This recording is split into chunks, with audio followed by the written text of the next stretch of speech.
You open this door with the key of reason. Beyond it is another dimension. A dimension of truth. A dimension of freedom. A dimension of joy. You're moving into the land of both the ideal and the real, of the possible and the actual. You've just crossed over into the capitalist corner. Where reason meets reality, welcome to the capitalist corner. Welcome, everybody, to the Capitalist Corner. I'm your host, Michael Leibowitz, here all by my lonesome again, and woefully depressed. I have a great episode of The Rational Egoist out right now with Jim Valiant discussing the virtue of independence. I highly suggest you check it out. Of course, 2:30 p.m. Eastern Time today, I will be on with Persephone to go through some ethical quandaries that people may face, that sort of thing. I think it's a good show. So this from Robert Naser, $5 super chat. By the way, we love the super chats and the super stickers here. Thank you so much, Robert. I forgot to even do what I was supposed to do, but never mind. So Robert says he hasn't watched the STFU address in years. I don't know what that's short for, but he's referring, of course, to the State of the Union. Now, he says, I find it just barely tolerable to read it. Instead, I don't know how anyone can watch it live. Okay, so I didn't watch it live because I go to sleep at a reasonable hour, but I have tortured myself this morning with watching the State of the Union and part of the ridiculous Democrat response. And I am very miserable today. I have to tell you the truth. Look, I really feel maybe I should just give this all up. Stop trying to convince people of anything. Stop trying to share ideas. Get myself a decent job, make money, enjoy my life, and die at the end. Because this is, I think that, the State of the Union, they always say the State of the Union is strong. The State of the Union is broken. At perhaps a fundamental level, it is bad, very bad. It's so bad, people, that I don't even know where to start today, to be perfectly honest with you. I've bombarded poor Persephone with so much information this morning. I'm surprised her head isn't going to explode. But I think I want to start with people who have read the same literature I have read, people who identify as objectivists. And let me just tell you that I came across a post yesterday. Let me just see if I can't find it for you real quickly. I believe I can. From Ed Maslish. He has a post in defense of tariffs. Now, whenever these pro-tariff objectivists step onto the intellectual field, they inevitably accuse people of being rationalists or, catering to a theory. Of course, it is they who are implementing the theory-practice dichotomy. And the sum and substance of this, and I'll read it, is this. Yes, tariffs, are bad for the economy. And yes, in a perfect world, we wouldn't want them. But the world is not perfect, and tariffs are one answer. So let me just read this to you. He said, the economic argument against tariffs is unassailable. Abolishing tariffs maximizes wealth creation worldwide, and the imposition of tariffs distorts economic markets such that worldwide wealth is not maximized. However, Hayek once wrote that a good economist must be more than an economist. The defense of tariffs is not based on the economics of worldwide wealth maximization. Okay, interesting that an objectivist, because Ayn Rand would never have favored these tariffs, cites Hayek, whom Ayn Rand couldn't stand, whom I like, whom, by the way, also wouldn't be advocating for tariffs. He goes on to say, for real people living in the real world, wealth maximization is only one of many values they pursue. Real people do not spend every moment creating wealth. Real people sleep, rest, pursue leisure and vacations. Real people do not buy the cheapest rice and beans for nutrition. They spend more than the minimum to enjoy tasty and quality food. Real people also have children and families that deplete their bank accounts and so on. The list of values that real people pursue which do not maximize wealth is endless. He goes on to say, focusing solely on the cash price of items in the store does not take into account how real people live in the real world. When a theory is at odds with how real people live in the real world, you can bet that forcibly imposing that policy will eventually lead to disaster and destruction. Okay. He was talking to, we got into some immigration stupid shit that I skipped over. Yes, it's true that tariffs are good for the economy. Fundamentally, tariffs represent an initiation of force. They are a tax. The government, which is supposed to protect us from force, which we're going to get to in a few minutes, is initiating force.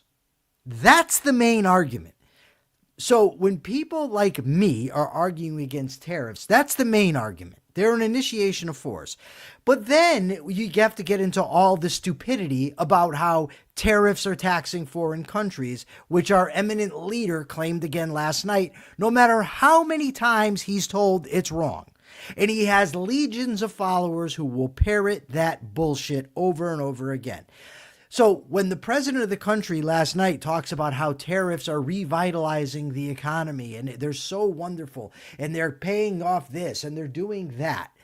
So then when we respond and point out that's false, people like Majlis come out and say, well, economic prosperity isn't the only goal. No, it's not. Unfortunately, I can't get Majlis to debate me. None of them will. They just spew their bullshit onto their fucking platforms and then call everybody that disagrees TDS. So the response, there's a response from another one of these objectivists who are pro-Trump. It occurred to me a while back that maximizing economic growth is a collectivist goal. Why should one particular individual care about maximizing economic growth if he or she is disadvantaged in the process? Even if the individual eventually benefits from faster economic growth, that advantage may come so far in the future that for him it won't matter for his life. The theory of rights goes a long way toward ameliorating the problem with economic arguments, but rights are not always clear-cut either. The theory works best when one person's activity doesn't materially interfere with the life of another. For example, what I eat for breakfast doesn't affect my neighbor. However, if I pollute the air over my house, the pollution may end up drifting over to his property, and on and on and on, ad nauseum. I could fucking rationalize anything with that line of reasoning. Full stop. Tariffs are an initiation of force. That's why they're wrong. Now, given that these folks have read Ayn Rand, they've read the same stuff I have. The guy cites Hayek, but they're still on this page where this is what they believe. I'm starting to believe the battle is hopeless. Now, like I said, I watched the State of the Union address last night. But before I get into the State of the Union, I want to read something for you from the Mayo Clinic. This is on narcissistic personality disorder. Symptoms of narcissistic personality disorder they follow: have an unreasonably big sense of self-importance and require constant excessive admiration, feel that they deserve privileges and special treatment, expect to be recognized as superior even without achievements. They're preoccupied with fantasies about success, power, brilliance, beauty, or the perfect mate. Believe they are superior to others and can only spend time with or be understood by equally special people. are critical and look down on people they feel are not important. They expect special favors. They take advantage of others to get what they want, have an inability or unwillingness to recognize the needs and feelings of others, are envious of others and believe others envy them, behave in an arrogant way, brag a lot, and come across as conceited. Insist on having the best of everything, for instance, the best car, the best office. When people with narcissistic personality disorder have trouble handling anything they view as criticism, they become impatient or angry when they don't receive special recognition, have major problems interacting with others, react with rage or contempt, have difficulty managing their emotions, experience major problems dealing with stress, yada, yada, yada. So, to me, this sounds an awful lot like our president. Now, if you were to look at his history, we could do that fine. But last night, he's fixed the economy. He's turned the economy around in record time. Best economy ever. Best crime statistics ever. He's ended 8 wars. He's fixed the immigration problem. Everything is what he does. Him. And also, we have the frequent of telling the Democrats, oh, they're crazy, they're this, they don't even stand. Meanwhile, there is a nimity of inaccuracies in what he said last night. So while he's bragging, he's also wrong on a lot. The first thing I want to bring your attention to that he's wrong about is he says, and this is the big gotcha moment of the night, for those of you who do not know. And let me get this because I think I'm going to need it. This is the big gotcha moment of the night. Trump tells the audience that the first duty of the American government is to protect American citizens, not illegals.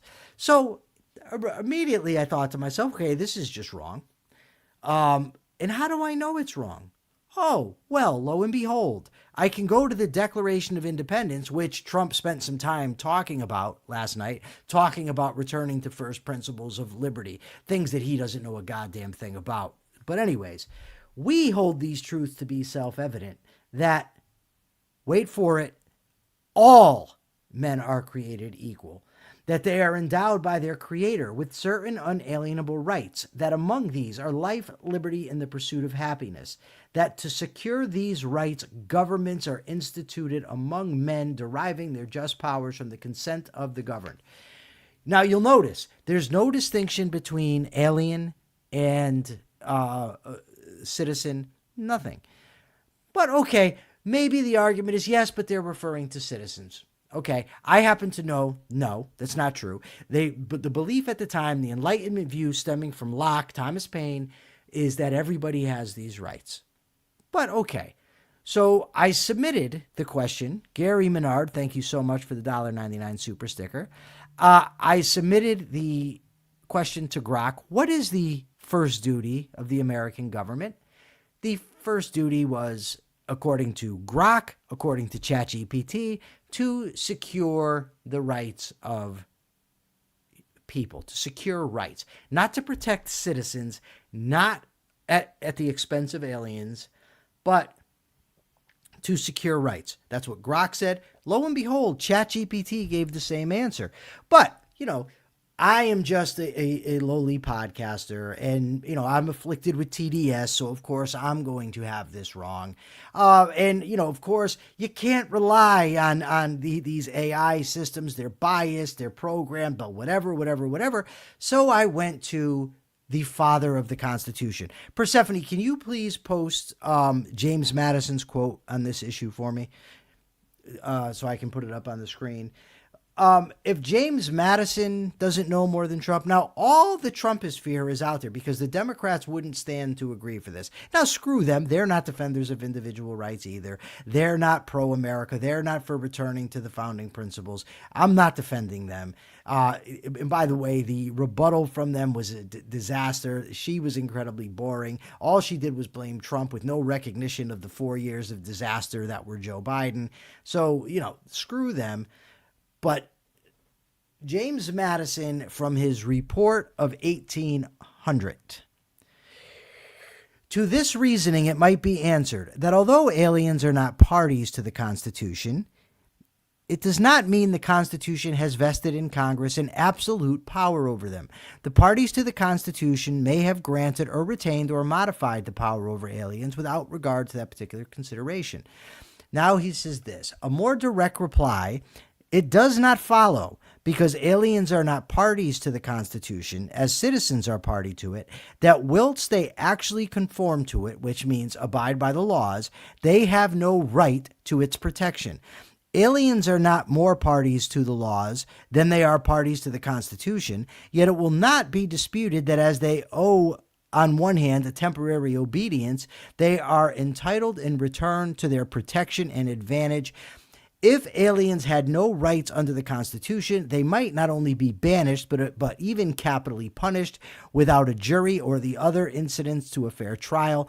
But so far has a contrary principle been carried in every part of the United States that except on charges of treason, an alien has, besides all the common privileges, the special one of being tried by a jury, of which one half may be also aliens.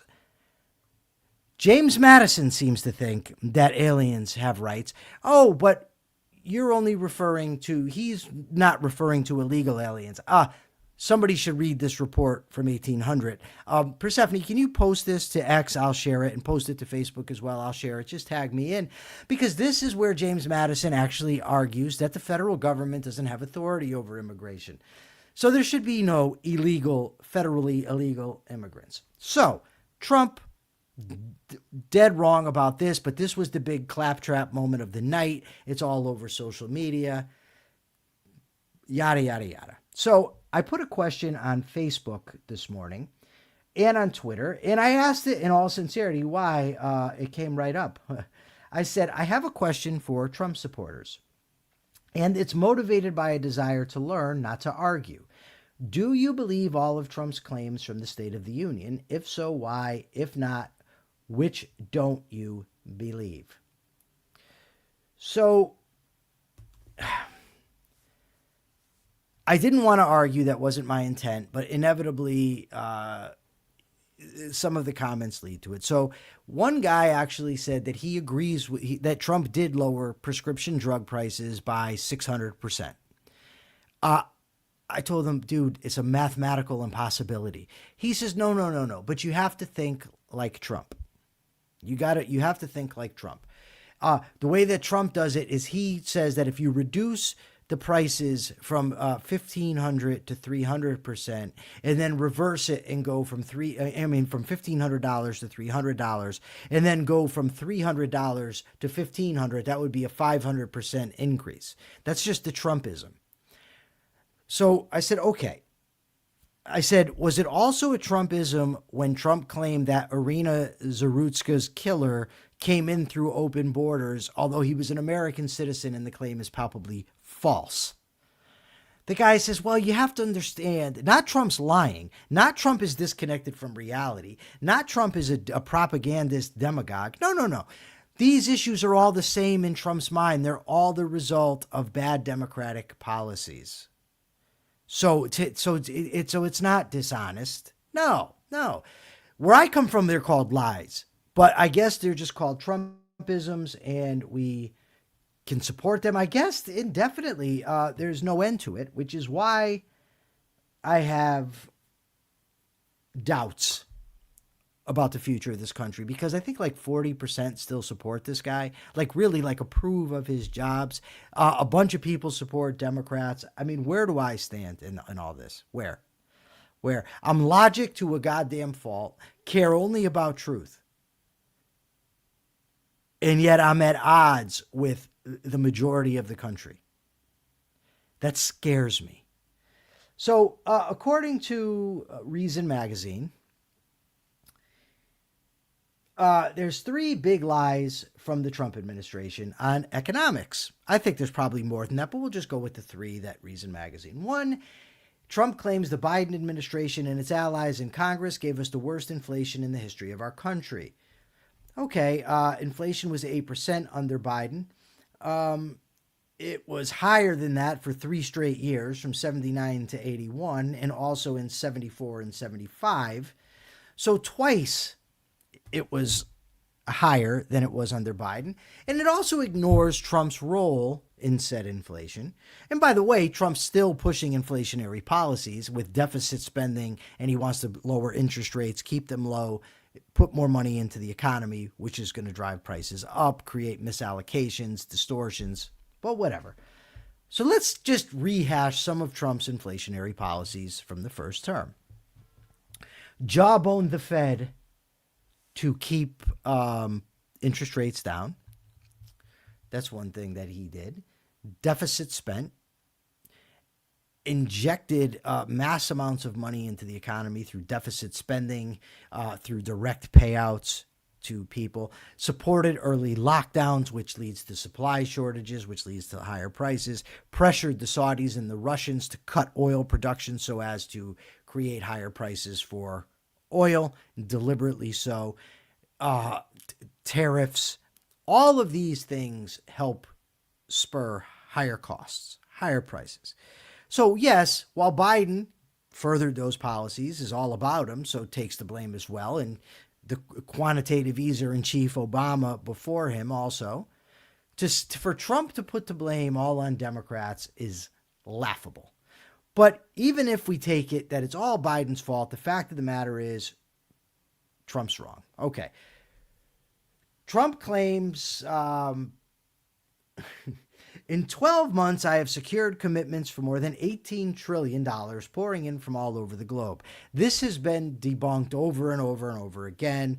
The author of this article says Trump keeps making outlandish claims about the foreign direct investment supposedly fostered by his deals he's brokered with his illegally imposed tariffs. Reason has debunked these claims here and here, and they give links to the articles. But even the White House isn't claiming the level of investment that Trump claims. And its website reports $9.7 trillion, which is a little bit more than half what Trump claims. Then Trump says there's no inflation. There's tremendous growth. The Bureau of Labor Statistics reported annual inflation of 2.7% for 2025. Considering that the Federal Reserve's target is 2%, 2.7% is not no inflation. It's not no inflation. It's actually elevated inflation, as they point out. Also, he says that there was tremendous growth. There's tremendous economic growth. Biggest turnaround in history, he actually said. Biggest turnaround in history. Well, in the last year of Biden's tenure in office, the economy grew at 2.8%. In Trump's first term in office, it grew at 2.2%. Now, look, I'm not big on using GDP numbers. That's really not my thing. I think that those numbers can be distorted. They don't actually capture what's going on. Nevertheless, the Trump people do like to refer to them. Trump promised 7%, upwards of 7% economic growth in his first term. The bottom line is, by the government's own numbers, the economy is growing slower under Trump than it did under Biden. But Trump repeatedly claims what? That the economy's one of the best we ever had. Everybody's asking him. He said, how is it so great? How do you deal with all this winning? How is it so wonderful? How'd you do it? 12 months' time, no help from Democrats. America's back. America is the envy of the world, he says. Okay, he also boasts about stopping fentanyl. He has stopped boasting, he's not stopped boasting. He never does that, but he stopped fentanyl from coming into the country. Now, the first thing that ought to come to anybody's mind is how the fuck would he know that? Because the fentanyl traffickers don't check with him first. They don't report their earnings, and they don't report what they're sending in. So this is what Trump said, actually. The flow of deadly fentanyl across our border is down by a record 56% in 1 year. So Jacob Sullum from Reason Magazine, he's great. I've interviewed him a couple times. Really, really wonderful writer. Good stuff. He says, of course, Trump does not actually know how much illicit fentanyl entered the country for the very reasons that I just said. You can't know how much has come in. You don't know how innovative they've gotten. You don't know what changes they've made in response to what Trump has done to the new policies. So, well, what else does he claim? Remember when Pam Bondi claimed that the seizure of the fentanyl has saved 258 million lives? So 258 million people were going to die from fentanyl overdoses, if not for the Trumpster. The bottom line is he can't know any more than anybody else can know about how much fentanyl is coming into the country. It's also now they're referring to confiscation ultimately of fentanyl, is that the confiscation is down. So the assumption is that the trafficking is down. But like I said, they might just be using alternative routes. We really don't know. But confiscations were down under Biden. So are we going to give Biden this enormous credit too for contributing to the fentanyl? Now, Trump was right. He said that the murder rate was an all-time drop in the murder rate, all-time low. That's accurate. That's true. Started falling under Biden, of course. I don't give Biden any more credit for it than I give Trump. But nonetheless, the trajectory was already downward. So, that's cool. Economy, he lied. He claimed about the gas prices. He went on and on about all that stuff. He's also, of course, advocating he wants Congress to pass laws about corporations buying single-family housing. He wants to stop that. He's talking about, like I said, the price controls that he's putting in, to stop prescription drug costs. That's the thing. He wants to keep the interest rates low. He went over that stuff. But the bottom line here is that we have a president who is, I don't know that I would say disconnected. His statements are disconnected from reality in a way I've never seen before. Politicians always lie. There's no doubt about that. But these are different to a much greater degree, much more obvious, much more blatant, and much more hostile than what I've seen in the past. I'm not absolving Democrats. I'm not doing that. They are known for their lies as well. As far back as I can remember, if you disagreed with them, you were a racist, you're a sexist, you're a homophobe, whatever. So they certainly have a part in this. So Mike Lee posts on, let me make sure that I get this quote right. Because Mike Lee that's what he said. Mike Lee says that he's never seen people behave this way at a State of the Union. Let me get the exact quote so I'm not misrepresenting Mr. Lee. Let's see over here. Let's profile. I want to get the exact quote because I don't ever want to be accused of misrepresenting anybody. All right, can't find it. Got to go here. Oh, that's where it would be. Yeah. Sorry, everybody. I'm taking a bit time. I am technologically challenged, as you certainly are aware. But I really want to get this right. I want to get his exact, what he exactly said. Okay. He says about the State of the Union, I've been to 16 of these. I've never seen Republicans behave like this during a Democrat State of the Union. Never. Yet the mainstream media says nothing. Why? Readers added, they have these community notes. Readers add context. Marjorie Taylor Greene, Andy Ogles, Derek Van Orden heckled Joe Biden in 2024. Greene and Lauren Boebert heckled Joe Biden in 2022. Joe Wilson heckled Barack Obama in 2009. And I'm betting there's more. And by the way, Democrats have done it too. So Mike Lee is either lying or just wrong. This was a guy I remember hearing years ago actually had some integrity and was pro-liberty. But then again, I heard the same thing about Ted Cruz. So Trump did a lot. Oh, the other thing I wanted to talk about is Trump's claims about Iran. Now, Trump claimed that first he claimed that they've wiped out the nuclear capabilities of Iran, but they're building them back. They're also building weapons that are capable of reaching the United States, is what he said. He wants to negotiate, but we may have to go to go to war. Now, he says this after he bragged about stopping 8 wars, which has been fact-checked to death and, of course, is bullshit. He hasn't.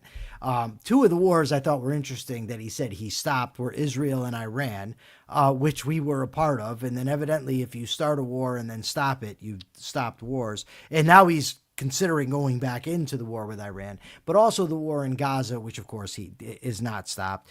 He says he saved 35 million lives, I think he said, in Pakistan and India.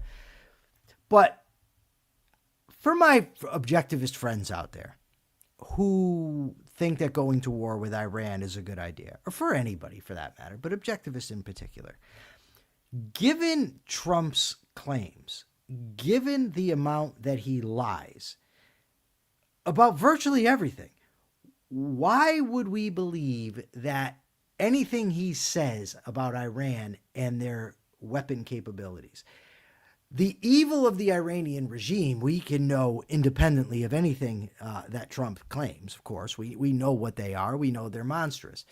But when Trump says that we may need a war for our own safety against Iran, why would we believe that? Why believe that? And furthermore, why would you trust this guy to execute this war? The guy lies as easy as he breathes. And that's not an exaggeration. Truth is no consideration in his mind. None. There's simply no filter in his mind that says, don't lie about this. When you can lie and say that the murderer of a young girl whose mother was in the State of the Union, it was at the State of the Union, when you can say that guy came in through open borders, which is palpably false, you can't believe what he says. So when he says these things about Iran, working on missiles to hit us and rebuilding their nuclear program, or that he eviscerated their nuclear program to begin with, why would we believe that? Especially in a matter so serious as war, where Americans will undoubtedly die. Americans will get maimed, hurt, traumatized, PTSD, all these horrible consequences. And I'm not a pacifist at all. At all. Sometimes war is necessary. And it's sad. It's a sad fact of human affairs, but it is sometimes necessary. And by the way, it may be necessary to go to war with Iran. I'm just skeptical, and I don't know why anybody would believe Trump or anybody in his orbit. Trump has brought an enmity of sycophants to surround him. These people will lie for Trump as easily as Trump lies. So why would we believe him? Why would we trust him when he's telling us these things? I really want answers. And why would we trust him to execute this war? I don't, and I won't. Call me a pacifist, say I have TDS, any other thing you want. The facts are on my side. I believe George W. Bush was basically an honest guy. Still got it wrong on Iraq, and hundreds of thousands of people died. Thousands of Americans. People have been maimed, hurt, suicides, consequences afterward. Al-Qaeda in Iraq, ISIS. We've seen the consequences. Strengthened Iran. So that's when somebody that was basically, I think telling the truth just got it wrong. Now we have a guy who doesn't give a fuck about the truth. So I don't get it. I really, really don't. You look at the facts, you look at the nature of war, and you look who's in the White House, and somehow people still conclude, without a vote from Congress, which is what the Constitution dictates, that Trump should execute a war against Iran. I can't fathom it.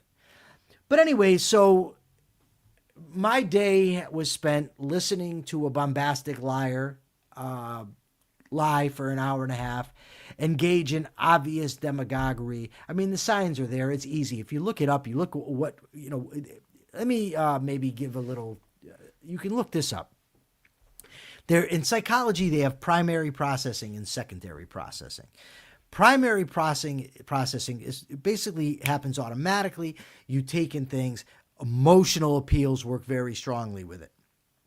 Secondary processing works basically through reason, thought. You stop, you slow down. I have a great story about this. A good friend of mine in prison, he's now deceased. He was taking a psychology class, and he came across the idea of secondary and primary processing. And at that point, he predicted that Obama would win the primary and the election in 2008. The reason is because Obama was such a demagogue that he would bypass people's, people wouldn't think rationally. They would just buy the emotional appeals because of primary processing.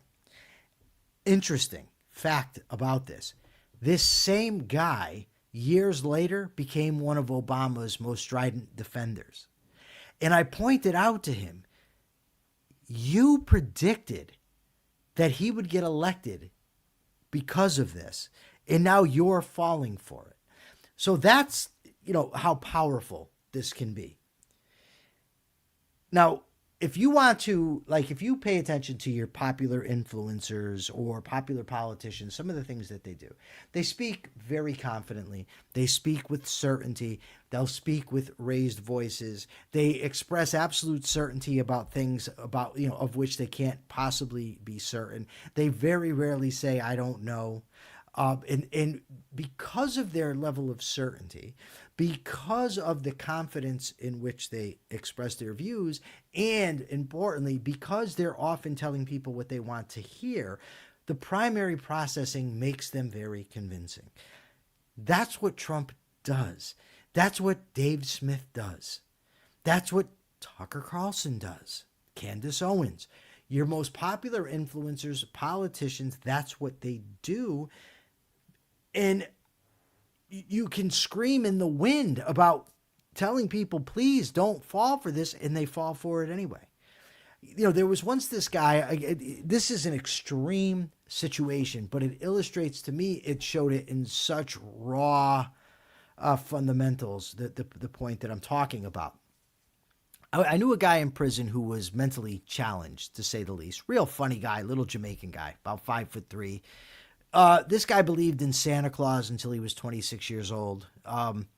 The story of Humpty Dumpty made him cry. He was so upset because they couldn't put Humpty back together again. He believed in Jack and the Beanstalk until he was 19.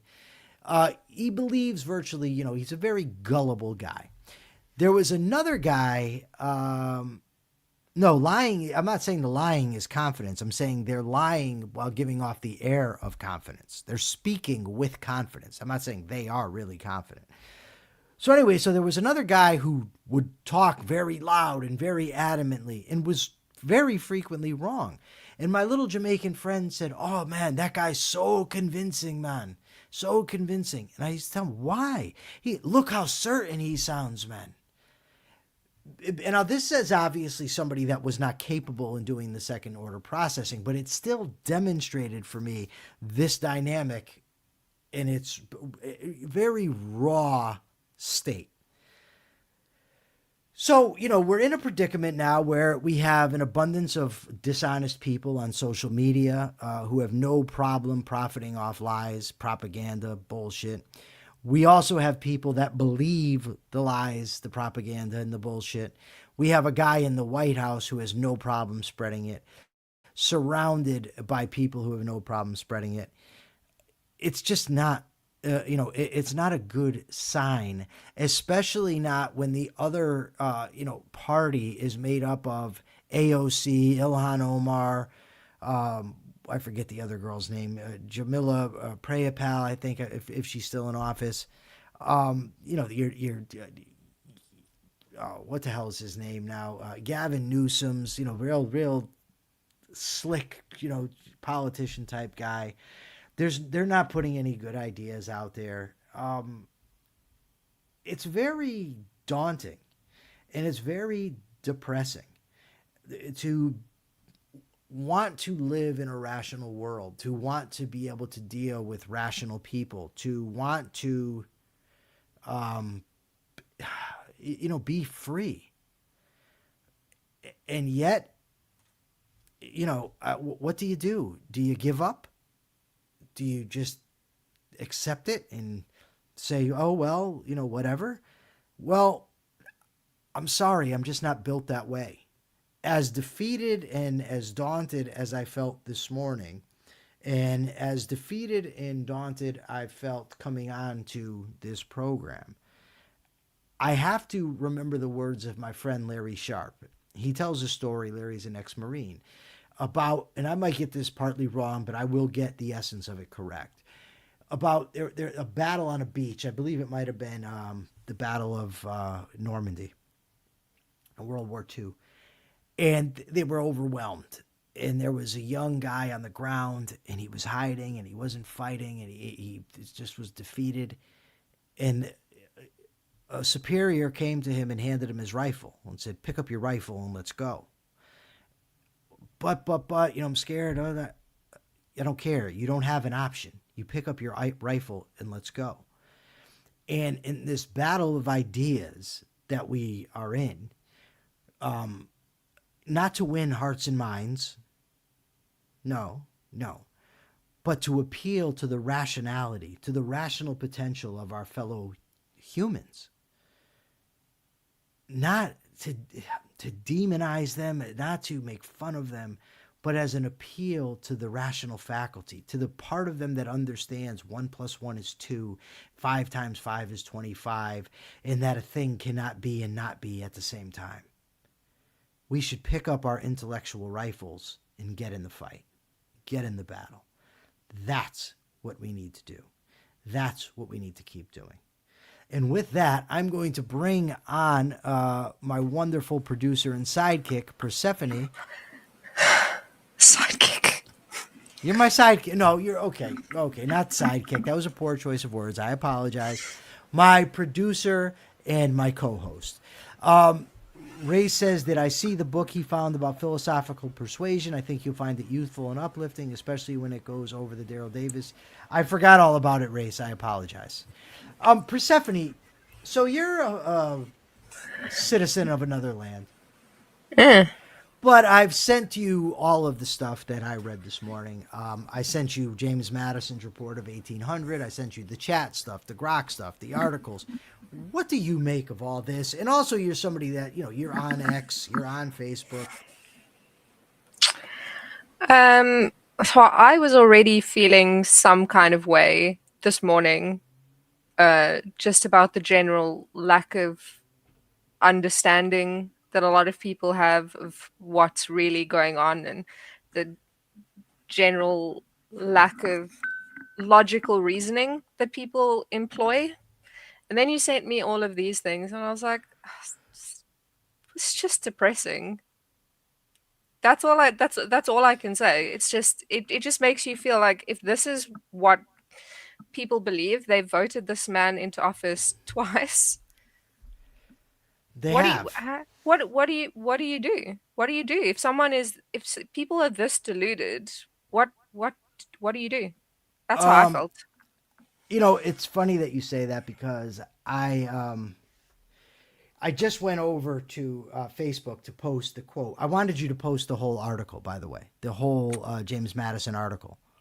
I sent you a chat and you didn't answer it, so I feel like this is on you. This is from GL Wordsmith. You're right. Good show. You have a much stronger stomach than me to watch Trump. Larry Green. Thank you, Larry, both for the super chat and the comment. So one guy says of Donald Trump, and now here's the question I ask. This is what I find very interesting. This is the question. Do you believe all of Trump's claims from the State of the Union? If so, why? If not, which don't you believe? Here's an answer. His achievements are amazing. He captured the spirit of our progress. Nothing to do with the question that I've asked. None. Nothing. We have another. So the thing is, like we've said this before, but if he has done anything good, and I'm not denying that there could be positive effects, anything that he's done that has had a positive effect, I am 100% convinced has happened purely accidentally. And because he's such a liar, and because there is so much lying happening, it's hard to even talk about any positive effects, because sure, like some of the claims that he made are true, but some of them are so massively overblown that you just look at the whole thing and you go, well, You know, I've always tried to be balanced and see, when there's good and whatnot. But and Jim Valiant always does this with me, and it gets on my nerves a little bit, to be honest with you. Is he wants to point out the both sides thing. Now, I agree the Democrats are horrible, but two things: one, they don't have the White House, and two, they've never been as what's the word I'm looking for? Blatant as this guy. Never. They also have not had the cult following that he has, which makes it different. So what you just said, it reminds me of this, and I'm not saying Trump's Hitler, so please save it. I'm just using an analogy to make the point. There's people that will say, well, even Hitler was nice to his dog. I don't even know if it's true, but people will make that claim. And my response is the things that he's done that are bad are so horrible that I don't give a fuck about that. It's irrelevant.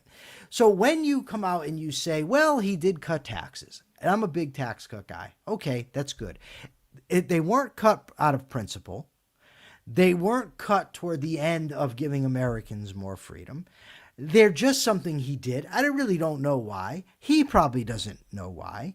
And it's dwarfed by the things that he says and does, like claiming illegal immigrants are eating pets, claiming an illegal immigrant killed Irina Zarutska, lying about jobs numbers, lying about inflation. So I just, yeah, you're right about Elon too. I agree. So I'm with you, Persephone. We got from Katrin, €5. Thank you, Katrin. You're doing great, Mike. Remember, even though the world can be crazy, there are still lots of people who are better off because they learn from you. Well, thank you so much. That's very, very sweet of you. it is very true. As disheartening as it is, as disheartening as all the lies and all of the illog- illogic and the stupid people, there are still people who are trying to make a difference. There are still people who are trying to do good, do better. Um, so, I mean, that's at least somewhat hopeful. I feel better about that part of it.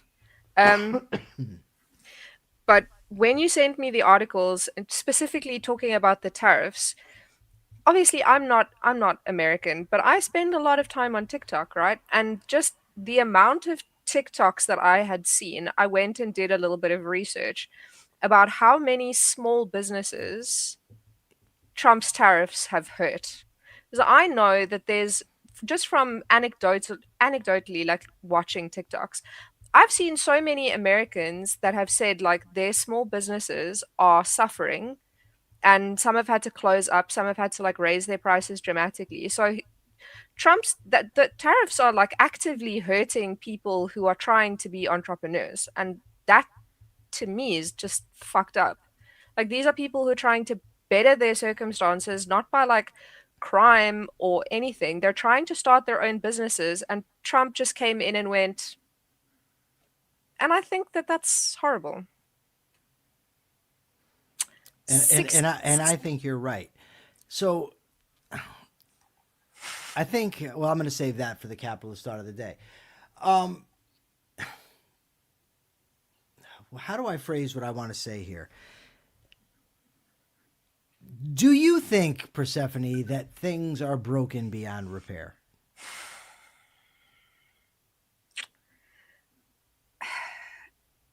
Uh, It's difficult because I right now, looking at the state of things, I a big part of me wants to say yes, because on the one hand you've got this absolute clown show happening in the White House, and on the other hand you have the opposite side who genuinely truly believe that socialism is the answer. So on the one hand, fuck show, and on the other hand, fuck show. So you're stuck between two things that are both fucked up in completely different ways. And yes, it is very tempting to feel like it is broken beyond repair. You know, it just occurred to me, Persephone, that do not share the link to the report of 1800. It just occurred to me that that is in my OneDrive. That would give everybody access. So that's maybe why you didn't share it. I forgot that that's how I had to send it to you this morning. Oh, the file that you sent me. Yes. Oh, I'll put it up in a way that is shareable for you. I'll do it right now. I don't trust you. You don't trust me to post this? No. Why? Why don't you? I can do it. I'm not that bad. I'm right here. Share, Facebook, feed, post. Look at that. Except I don't know. I don't know what you shared. Do you think? No. that So things what are happened? broken? No. So what happened this morning was I was listening to the State of the Union on my phone, so I couldn't access the article on my phone. I had to do it on my computer, and the computer wouldn't let me save it, so it wouldn't let me share it. So I had to save it, and the only way I could save it was to OneDrive. So I sent you my OneDrive file, but now I had my phone, so I just had it. Okay. So you asked the question: do I think it's broken? And this is a perfect place for my capitalist thought of the day. Capitalism, freedom, individual rights are definitely, worth fighting for. In the words of Thomas Jefferson, eternal vigilance is the price of liberty. If liberty were an easy thing to attain, we would have had it long ago. It's something that's going to be difficult. There are many, many obstacles in the way, but it's something so eminently worth fighting for that we ought to continue to do so till we take our last breaths, as Frederick Bastiat said when he wrote his great book, The Law. I know things seem dire now, and it looks like there's no chance, but things often turn on a dime. Cultural shifts, cultural trends can jump and change so fast it makes our proverbial collective heads spin. So we ought not to lay down and give up. We ought not to cede the world to those who would seek to destroy it, or to those who would seek to lie about things, or to, make up events, or to profit off the stupidity and gullibility of others. We ought to keep fighting, and we can, doesn't mean we will, but we can win. We just need to keep going, keep fighting, keep trying, keep doing our best. And then when all's said and done, nobody can say of us that we gave it up. Persephone, do you have the question? Audience, do you think that things are irrevocably broken? That's my question. Or do you think that there is still hope? Audience, do you think that the world is irrevocably broken, or is there still hope? I've got to go. I forgot what the question that you asked yesterday was, so I want to answer it before we, or I want to see. I don't think I asked a question yesterday. I think I blanked on the question. And no, I asked. Yeah, you had to ask the question. Yes, I did. And what laws would you change? I would. One is our. Zardosis says, I would immediately repeal the Income Tax Act. That's nice.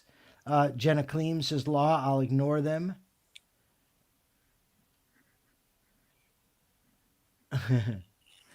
The Civil Rights Act is what somebody else would do away with.